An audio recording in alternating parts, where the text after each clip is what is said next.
Tugas 3.1.A.7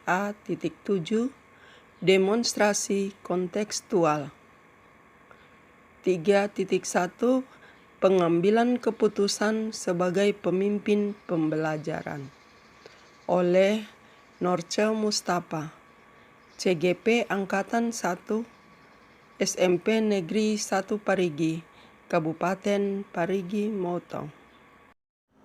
Bagaimana Anda nanti akan mentransfer dan menerapkan pengetahuan yang Anda dapatkan di program guru penggerak ini di lingkungan sekolah atau lingkungan asal Anda?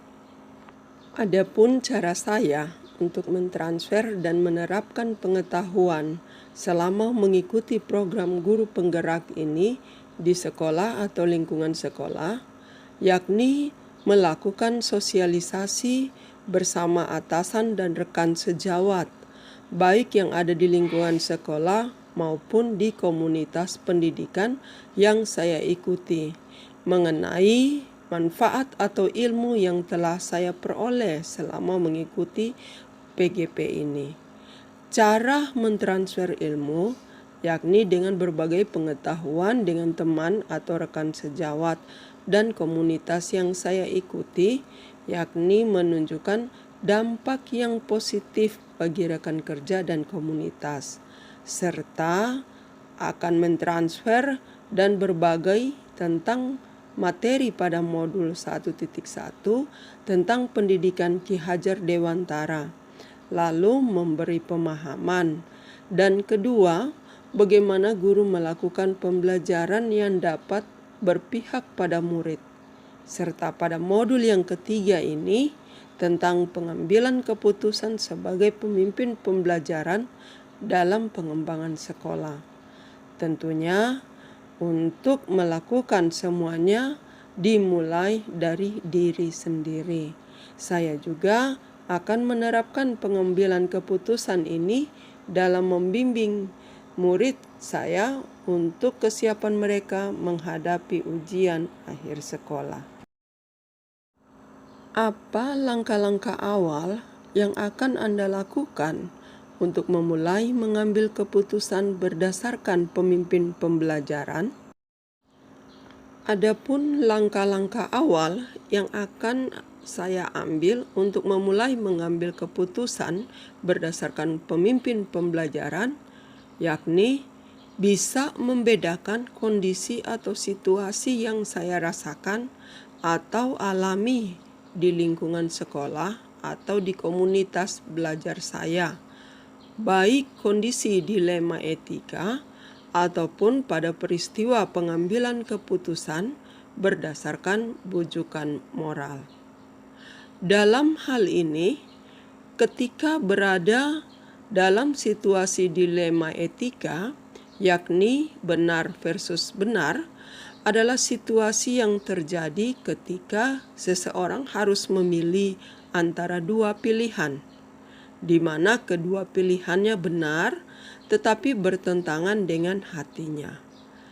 Berikutnya pada peristiwa bujukan moral, yaitu benar versus salah, yakni situasi yang terjadi ketika seseorang harus membuat keputusan antara benar atau salah. Adapun langkah selanjutnya, yakni perlunya pemahaman 4 paradigma dilema etika. Berdasarkan pengalaman yang kita alami di lingkungan kerja, sering berhadapan dengan dilema etika yang terasa berat yang harus disikapi.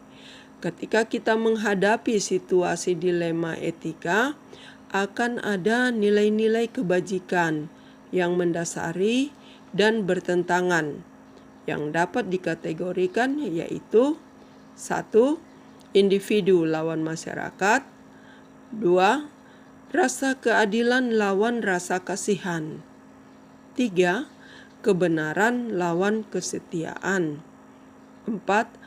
Jangka pendek lawan jangka panjang.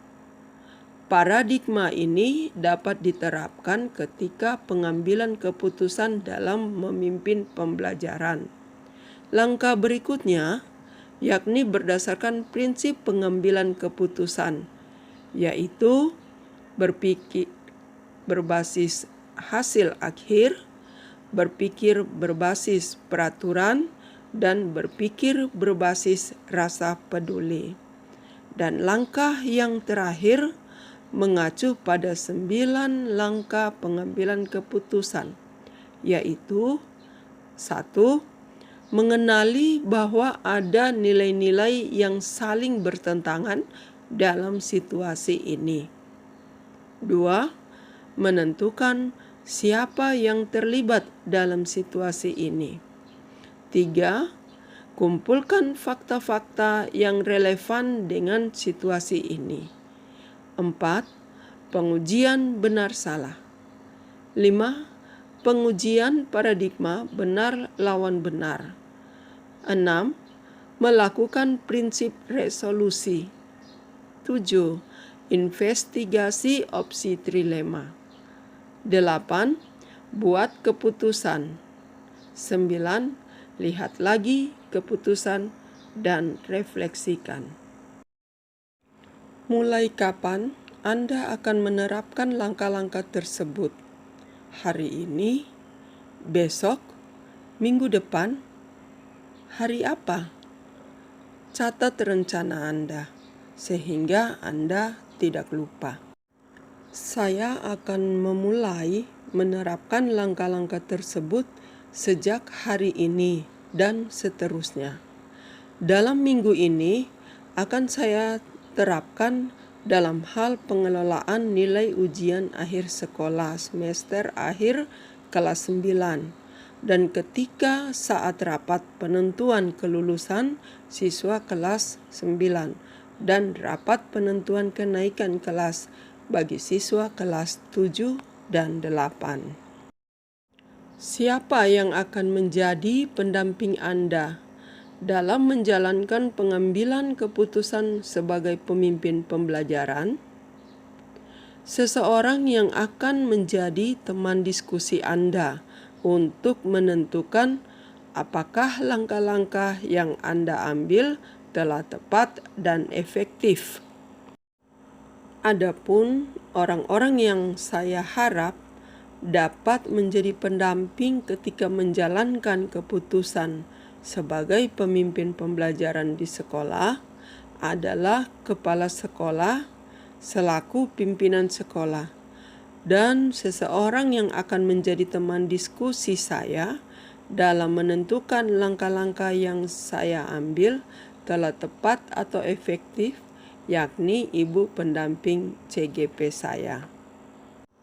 Demikianlah tugas demonstrasi kontekstual yang saya buat, dan apabila ada yang kurang berkenan, mohon diperbaiki. Terima kasih.